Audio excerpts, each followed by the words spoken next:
Compulsiveness is coming from ingrained memory. To what extent it dominates will decide how compulsive you are.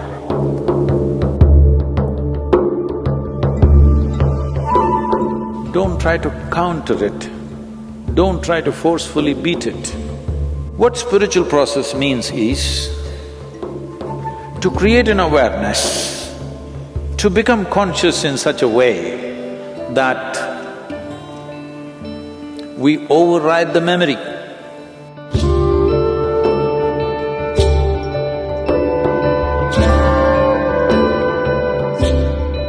My question is about compulsion, eating compulsion, drug compulsion, feeding compulsion, every compulsion in life, and how this is connected with a lot of noise and disturbing that we have inside.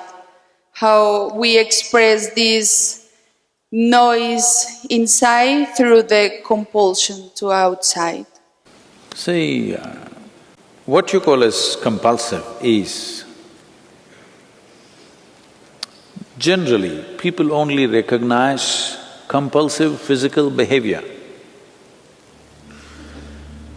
Somebody is addicted to drink, somebody is addicted to something else, somebody compulsively is abusive or something else negative that they cannot avoid doing is considered compulsive. But we must look a little deeper. The very way we sit and stand, largely it's compulsive. Maybe if you're practicing Hatha Yoga, slowly how you sit, how you stand is becoming a conscious process. Otherwise, it's largely compulsive. If we see your shadow, how you sit down, we almost know who it is, because you sit in a particular way, you stand up in a particular way. Have you noticed this? Every body has its own compulsive patterns. Compulsiveness is coming from ingrained memory. You can call it genetic, you can call it karmic, you can call it by many other names, but essentially, memory has taken over your life. What spiritual process means is to create an awareness, to become conscious in such a way that we override the memory, not just in small levels of compulsiveness of behavior or food or whatever else, but in the very compulsiveness of life, which has to go through cyclical process of life and death. To beat the ultimate compulsion is the longing to be born and the inevitable process of life and death. So when we use the word mukti, I know today there are mukti chocolates and ice creams, but it's okay, they're making the word popular. At least that way you use the word.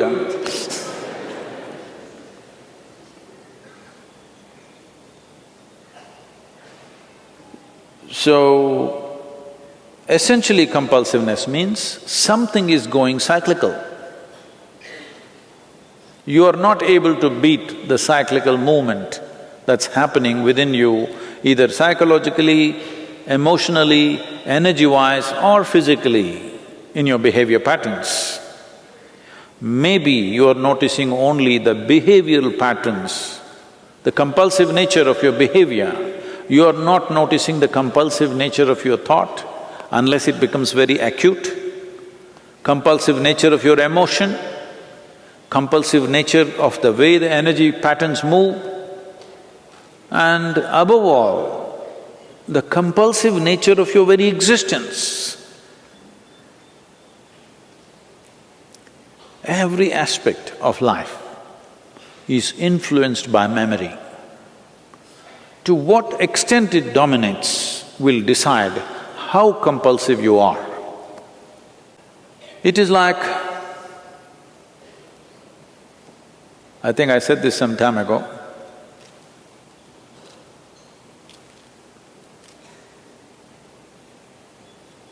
Swami creeps upon me every day, but not compulsively. When on the headphones they hear my voice is little going like that, he's coming with a warm drink, which sometimes I drink and sometimes I don't. But you can make this a compulsive pattern. That is, every day at 12 o'clock, at 2 o'clock, warm drink. You need it, you don't need it. This is called developing good habits.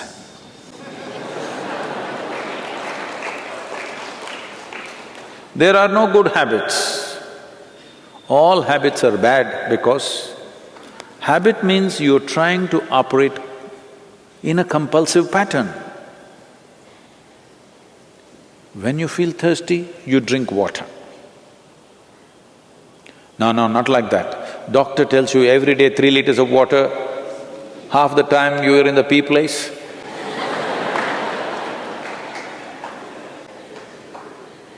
No, doctor should not tell you when to drink water. You must be conscious when you need water. Something so simple. But no, it's all set.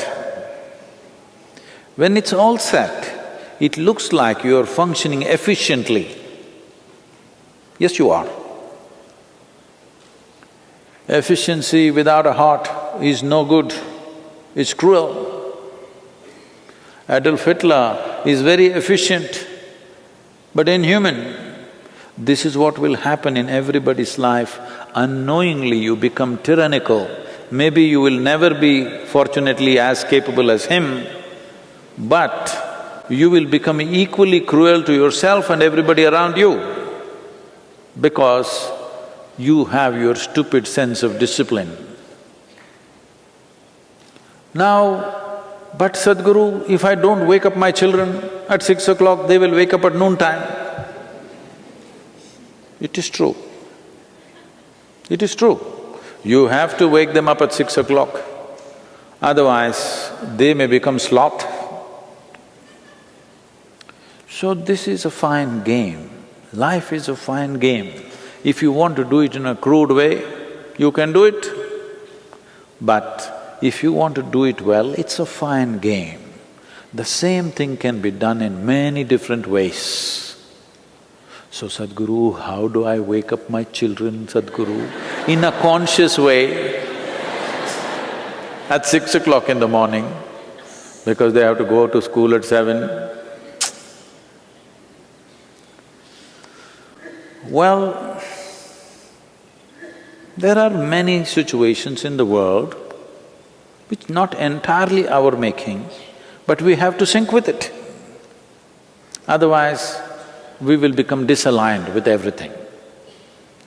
We have to wake up the child to send him to school at 7. This happened.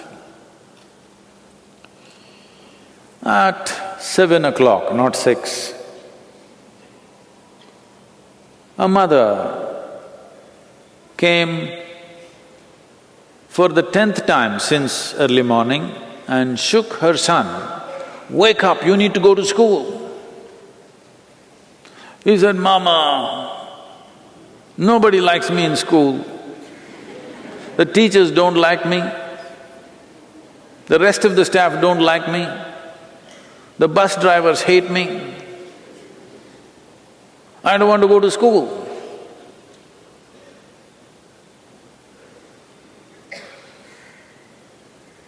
So the mother said, "No, you must be responsible, you have to go to the school. After all, you are the principal."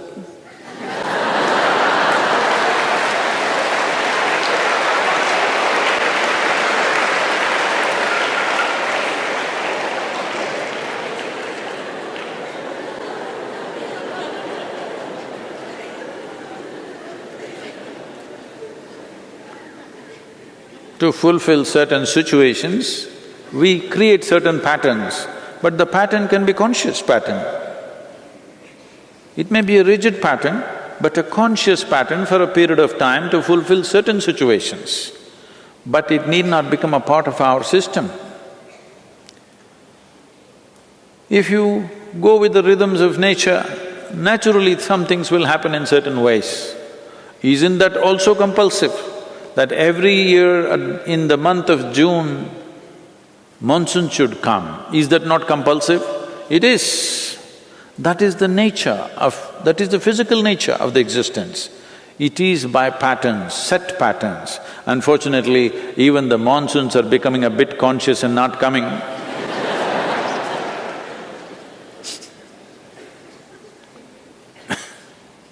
That's an unfortunate break of pattern. But physical nature is made of patterns.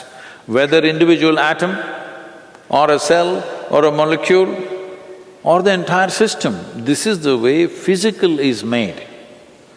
This is the difference or distinction a human being knowingly or unknowingly trying to establish that I am something beyond the physical. No spiritual teaching might have gone into an individual person, but still even that person is trying to somehow prove to himself or herself that I am something more than physical. If somebody treats you just as a physical entity, you don't like it, isn't it? Hello? Physicality falls into set patterns. A dimension beyond physical doesn't fall into any set patterns. That is where it is from that dimension, the very idea of consciousness has risen in human mind. Human beings right now, in the evolutionary scale of things, are like, let's say a bird which was left in a cage for a long time. Then, after many years, the cage door is left open, but the bird never makes an attempt to fly because it's gotten used to the cage. It's gotten identified with the cage and it doesn't fly. This is human nature right now. In the evolutionary scale of things, what was a crawling creature now has become like this. Now, the lid is blown away, but still we don't crawl out, simply because of habit, the genetic influence causing compulsive behavior. This happened. A 3-year-old boy told his friend, "When I grow up, I will marry the girl next door." So the friend asked, "Why?" So the boy said, "Because I am not allowed to cross the street."